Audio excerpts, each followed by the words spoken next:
इस वक्त की बड़ी खबर, ईरान अमेरिका के बीच युद्ध विराम बढ़ गया है। अमेरिकी राष्ट्रपति डोनाल्ड ट्रंप ने इसका ऐलान किया है। वहीं हॉर्मुज पर नाकेबंदी जारी रहेगी। तेहरान का भी करारा जवाब देखने को मिला है। तेहरान ने कहा, हारने वाले शर्त तय नहीं करते।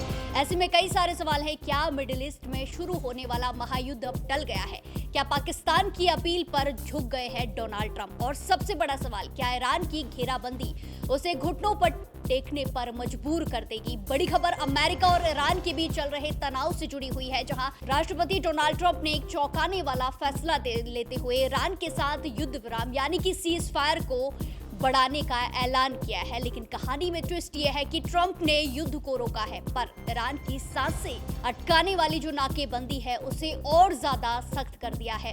अमेरिकी राष्ट्रपति डोनाल्ड ट्रंप ने सोशल मीडिया प्लेटफॉर्म पर इसकी पूरी जानकारी दी है और कहा कि ईरान के साथ चल रहे युद्ध विराम को फिलहाल के लिए बढ़ा दिया गया है। ट्रंप ने 22 अप्रैल को ईरान के साथ सीज फायर को बढ़ाने की घोषणा करते हुए लिखा कि ये तब तक लागू रहेगा जब तक ईरानी नेता एक साझा प्रस्ताव पेश नहीं कर देते हैं और चल रही बातचीत पूरी तरह नहीं हो जाती है। हालांकि ट्रंप ने कहा कि इस्लामाबाद में बातचीत आधार में लड़की होने के बावजूद स्टेट ऑफ हॉर्मुज की जो नाकेबंदी है वो जारी रहेगी, यानी सीज फायर के बावजूद अमेरिकी सेना ईरानी बंदरगाहों की नाकेबंदी को जारी रखेंगे।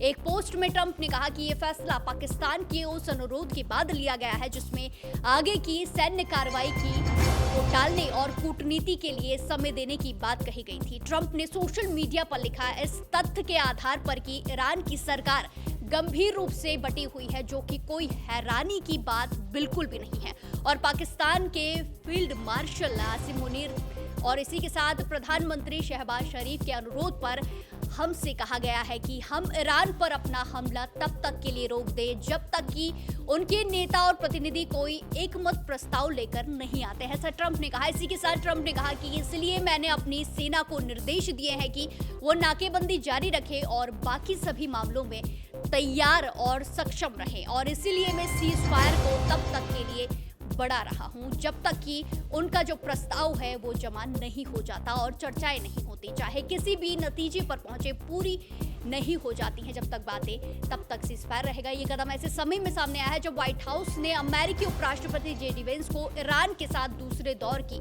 सीज फायर वार्ता के लिए पाकिस्तान यात्रा स्थगित कर दी है, क्योंकि ईरान ने आगे की बातचीत से इनकार कर दिया है। असल में अप्रैल 2026 में शुरू हुए संघर्ष के बाद 2 हफ्तों की शांति का समझौता हुआ था, जिसकी समय सीमा 22-23 अप्रैल को खत्म हो रही थी। और आपने देखा, ट्रंप ने बताया कि पाकिस्तान के फील्ड मार्शल आसिम मुनीर और प्रधानमंत्री शहबाज शरीफ ने उनसे इस युद्ध को रोकने की अपील की थी। इसी अपील को आधार बनाकर डोनाल्ड ट्रंप ने हमलों पर रोक लगा दी है, ताकि ईरान की सरकार को एक बार फिर शांति प्रस्ताव पर विचार करने का मौका मिल सके। युद्ध विराम बढ़ाने का मतलब, सीज फायर बढ़ाने का मतलब ये कतई नहीं है कि तनाव कम हो गया है। ट्रंप ने अपने सैन्य कमांडरों को साफ निर्देश दिए हैं कि स्टेट ऑफ हॉर्मुज और ईरान के बंदरगाहों की नाकेबंदी जैसे पहले थी वैसे ही जारी रहेगी। अमेरिकी नौसेना ने पूरे इलाके को घेर रखा है। ट्रंप का मानना है कि इस घेराबंदी से ईरान की जो अर्थव्यवस्था है वो पूरी तरह टूट चुकी है,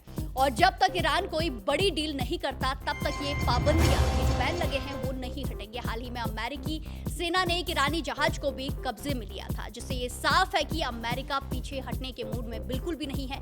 दूसरी तरफ ईरान ने अमेरिका के इस फैसले को पूरी तरह खारिज कर दिया है। ईरान की तरफ से भी जवाब देखने को मिला है। ईरान की संसद के सलाहकार मेहदी मोहम्मदी ने 2 टूक शब्दों में कहा कि हारने वाला पक्ष शर्तें नहीं तय करता है। ईरान का मानना है कि ट्रंप केवल समय बर्बाद कर रहे हैं और ये सीज फायर उनके लिए कोई मायने नहीं रखता है। ईरान के भीतर से अब अमेरिका के खिलाफ सीधे सैन्य कार्रवाई की मांग उठने लगी है, जिससे स्थिति और भी ज्यादा संवेदनशील होती जा रही है। ईरान और अमेरिका के बीच 2 सप्ताह यानी कि हफ्ते का सीज फायर 22 अप्रैल को समाप्त होना था। सीज फायर वार्ता की स्थिति अनिश्चित होती नजर आ रही थी।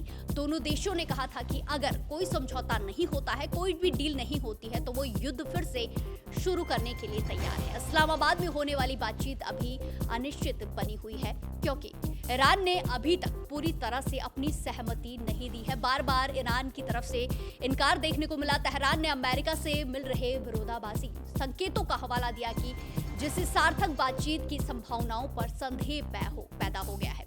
वहीं नाकेबंदी तोड़ने के आरोप में एक ईरानी मालवाहक जहाज को जब्त करने के बाद भी तनाव और ज्यादा बढ़ा और कई सारी तस्वीरें भी सामने आई। तेहरान ने बदले की धमकी भी दी थी। सीजफायर बढ़ाने के बावजूद ट्रंप ने संकेत दिया है कि अगर बातचीत नाकाम रहती है तो मिलिट्री कार्रवाई की संभावनाएं बनी हुई हैं। उन्होंने मिलिट्री को निर्देश दिया है कि वो तैयार रहे। उन्होंने कहा कि सीजफायर तब तक चलेगा जब तक ईरान कोई भी प्रस्ताव नहीं देता है और बातचीत किसी न किसी तरह खत्म नहीं हो जाती है।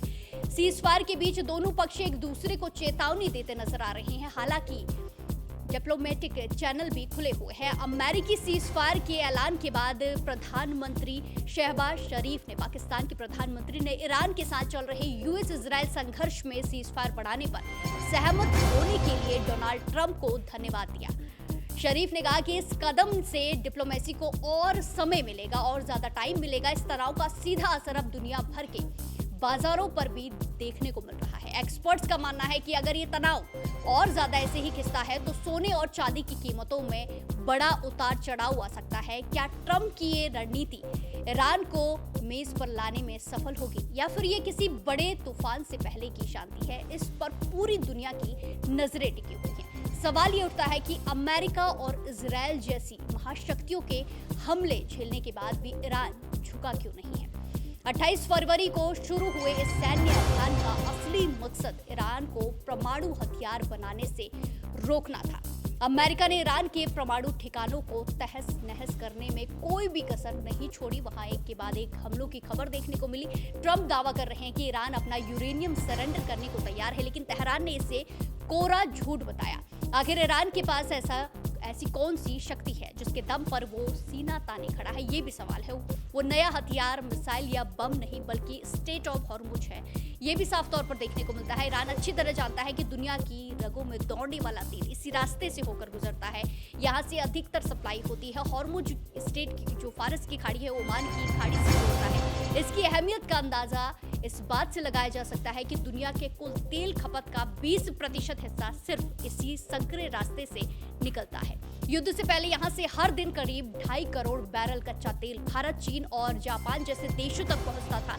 लेकिन जब से ईरान ने इस रास्ते पर पकड़ मजबूत की, पूरी दुनिया में ईंधन की हाहाकार मच गई थी। ईरान ने हॉर्मुज को, स्टेट ऑफ हॉर्मुज को एक हथियार की तरह इस्तेमाल किया है। इस जल मार्ग के बंद होने या बाधित होने से वैश्विक अर्थव्यवस्था को जो चोट पहुंची है उसकी भरपाई नामुमकिन सी लग रही है। बहुत चुनौतीपूर्ण है। अमेरिकी वित्त कंपनी मॉर्निंग स्टार के मुताबिक इस तनाव की वजह से दुनिया को 330 अरब डॉलर से लेकर 2.2 ट्रिलियन डॉलर तक का नुकसान झेलना पड़ सकता है। यही वो वजह है कि सऊदी अरब, मिस्र और तुर्की जैसे देश भी इस स्थिति को बड़ी घबराहट के साथ देखते हैं। ईरान ने साफ कर दिया है कि भले ही उसके परमाणु ठिकाने निशाने पर हो, टारगेट पर हो, लेकिन जब तक उसके पास हॉर्मुज की, स्टेट ऑफ हॉर्मुज की चाबी नहीं आती है, वो झुकने वाला बिल्कुल भी नहीं है। इस तनाव का सीधा असर अब दुनिया भर के बाजारों पर भी देखने को मिल रहा है। जो एक्सपर्ट्स हैं उनका मानना है कि अगर ये तनाव और ज्यादा ऐसे ही खिंचता है तो सोने और चांदी की कीमतों में बड़ा उतार चढ़ाव देखने को मिल सकता है। क्या ट्रंप की ये रणनीति ईरान को मेज पर लाने में सफल होगी? फिर ये बड़े तूफान से पहले की या फिर कोई आहट है? इस पर पूरी दुनिया की नजरें टिकी हैं और सवाल भी काफी सारे हैं। फिलहाल के लिए इतना ही। बाकी तमाम खबरों के लिए जुड़े रहिए दैनिक जागरण के साथ। नमस्कार।